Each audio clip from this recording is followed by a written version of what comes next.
અમદાવાદની અઢવ પોલીસે મનસુખ લાખાણીની ધરપકડ કરી। હિંમત રૂડાણી હત્યા કેસનો મુખ્ય આરોપી છે મનસુખ લાખાણી। હિંમત રૂડાણીની હત્યાની સોપારી આપી હતી।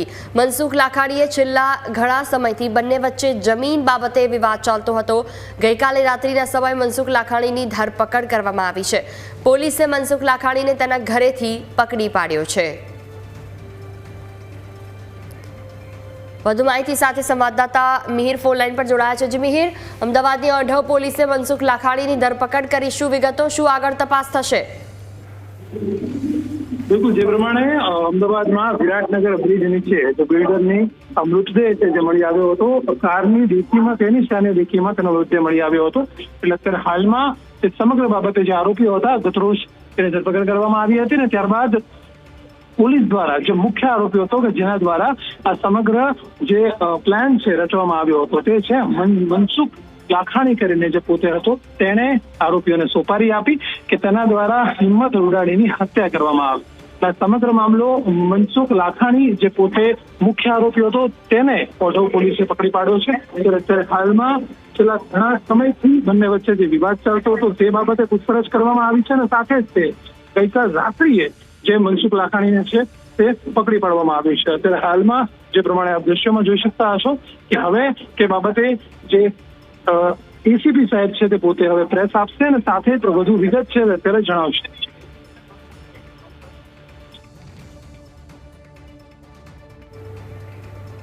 છેલ્લા ઘણા સમયથી બંને વચ્ચે જમીન બાબતે વિવાદ ચાલતો હતો। અમદાવાદની અઢવ પોલીસે મનસુખ લાખાણીની ધરપકડ કરી છે। હિંમત રૂડાણી હત્યા કેસનો મુખ્ય આરોપી છે મનસુખ લાખાણી, જેણે સોપારી આપી હતી અને ત્યારબાદ હત્યા કરાવી હતી। મોલ બનાવવાને લઈને 80 કરોડના પ્રોજેક્ટ, જેને લઈને આખો મામલો બહાર આવ્યો। તેની જમીનને લઈને બંને વચ્ચે છેલ્લા કેટલાય સમયથી વિવાદ ચાલતો હતો। હિંમત રૂડાણી હત્યા કેસનો મુખ્ય આરોપી મનસુખ લાખાણી। મર્સિડીઝ કારમાં એક ડેડ બોડી મળેલી હતી, જે આધારે અઢવ પોલીસ સ્ટેશનમાં ગુનો દાખલ કરીને એમાં 3 આરોપી, એમાં 2 આરોપી અને એક સગીરને અટક કરવામાં આવેલા હતા। ત્યારબાદ જે આરોપી પકડવામાં આવેલા હતા તે લોકોની વધુ પૂછપરછ દરમિયાન એ લોકોને જાણવા મળ્યું હતું કે જે મર્ડર કરવા માટે જે મનસુખભાઈ લાખાણી છે, મનસુખભાઈ લાખાણી દ્વારા એ લોકોને કહેવામાં આવેલું હતું। તેના આધારે મનસુખભાઈ લાખાણીની પણ આજે અરેસ્ટ કરવામાં આવેલી છે। આમાંથી જે એક આરોપી છે, એક આરોપી રાહુલ છે, એ અગાઉ મનસુખભાઈ ત્યાંના સિક્યુરિટી તરીકે કામ કરતો હતો, જેના કારણે મનસુખભાઈએ રાહુલને આ બાબતે જાણ કરીને હુમલો કરવા કહેલું હતું।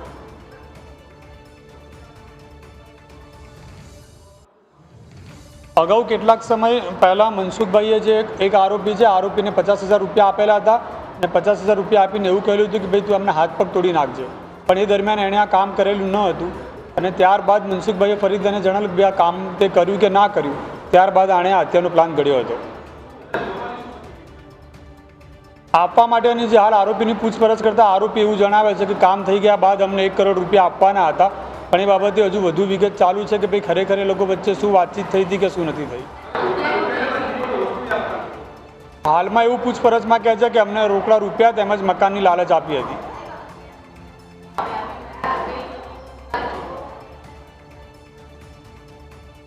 અગાઉ જે ફરિયાદી છે અને જે મનસુખભાઈ છે એ લોકોની નિકોલમાં એક પાર્ટનરશિપમાં સ્કીમ હતી। એ સ્કીમ બાબતે એ લોકોને વિવાદ ચાલતો હતો, જે બાબતે અગાઉ એક ફરિયાદ બી નોંધાઈ ચૂકી છે અને સ્કીમમાં જે લોકોની જે પૈસાની લેતી દેતી બાકી હતી એ લેતી દેતીના કારણે જ મુખ્ય કારણ છે હત્યાનું। કોઈ એક મનસુખભાઈની વિરુદ્ધમાં કોઈ ગુના અત્યારે દાખલ થયા નથી। એની જે જૂની ફરિયાદો તપાસમાં ચાલુ છે। જે CID ક્રાઇમમાં એક ફરિયાદ થયેલી છે કે મનસુખભાઈના છોકરાની વિરુદ્ધમાં દાખલ કરવામાં આવેલી હતી।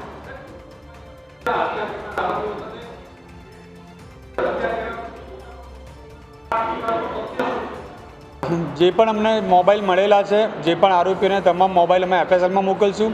હત્યા થઈ ગયા બાદ એમાંથી એક આરોપીએ મનસુખભાઈને આના ફોટા મોકલી આપેલા હતા, પરંતુ તે ચેટ છે મનસુખભાઈના મોબાઈલમાંથી મળી નથી ને એ બાબતે અમે FSLમાં મોકલી આપીશું।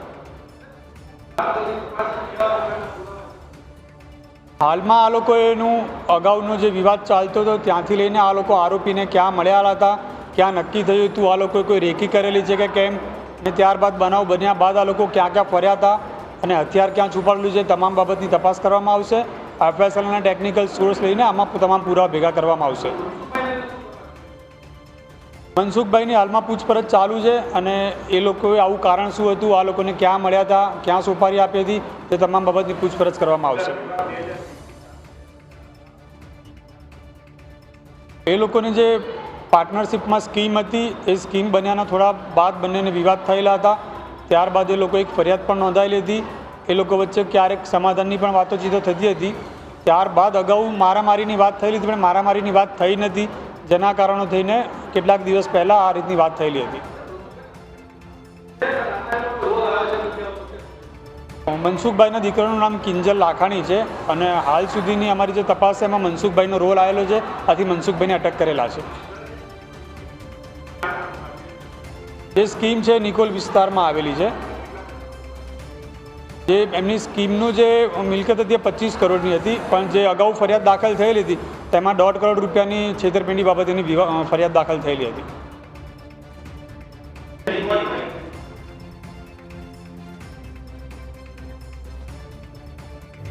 તો અમદાવાદની ઓઢવ પોલીસે મનસુખ લાખાણીની ધરપકડ કરી છે. જે મામલો સામે આવ્યો તેમાં નિકોલની આ જમીન હતી. 25 કરોડને લઈને આખી આ જમીનનો ભાવ હતો, જો કે 1.5 કરોડની છેતરપિંડીની ફરિયાદ દાખલ કરવામાં આવી હતી.